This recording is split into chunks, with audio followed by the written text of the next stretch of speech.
an age when consumers demand news instantaneously, journalists are faced with the daunting challenge of how to respond to the changing landscape of news in a digital world. The news industry itself is in huge turmoil caused by a revolutionary device that we're looking at right here called the Internet. There isn't any really particular reason to expect that the Internet's going to replace any of the others.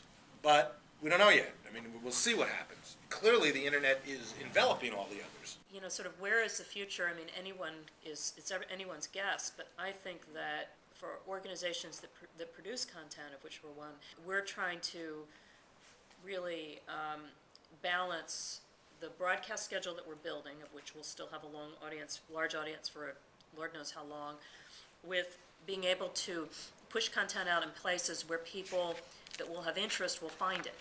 Despite news organizations' efforts to develop media for multiple platforms, few are having success finding an economic model that is profitable.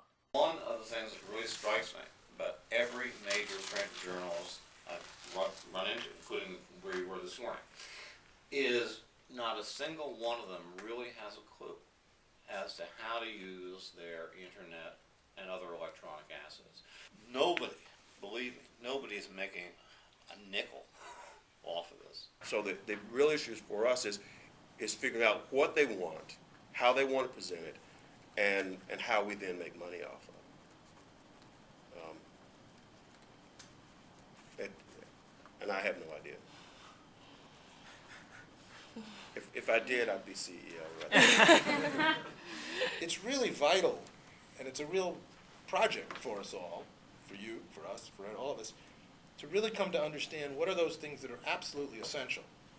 You know, honesty, credibility, accuracy, sourcing of a proper source. Those things have got to be preserved because that's what journalism is. And if without that, I think we've lost something important. And what are those things that we should keep or let go of, depending on whether they turn out to be useful in different forms of distribution? After deciding on the intrinsic values of journalism, those in the industry have to decide how important the delivery platform really is. We are going to track the content. We don't really care how you get it, whether it be a phone, whether it be a BlackBerry, whether it be a watch, whatever it is that you're using, your PC, your laptop, the TV in your house. We're concerned with the content and less and less concerned with how it gets to you. Online is the direction things are going, and I really believe in the partnership between the two. I mean, I think print will be here for a very long time. I mean, who knows, 50 years, what's going to happen.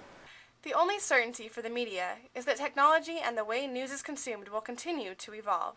As tremendous as the change has been over the last few years, there's going to be just as much change again in the next 20 years. And I think that the appetite for news and information will always be there. If anything, I think it's growing.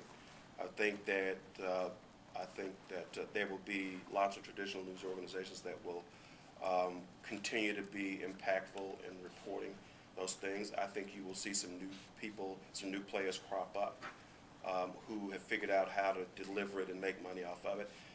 I think the most successful organizations are going to be those that are able to come up with delivery platforms that allow you and me to choose what we want to see. Change has always been part of journalism, and confusion has always been part of journalism. And so the more we understand that, the less we will panic at this particular time. So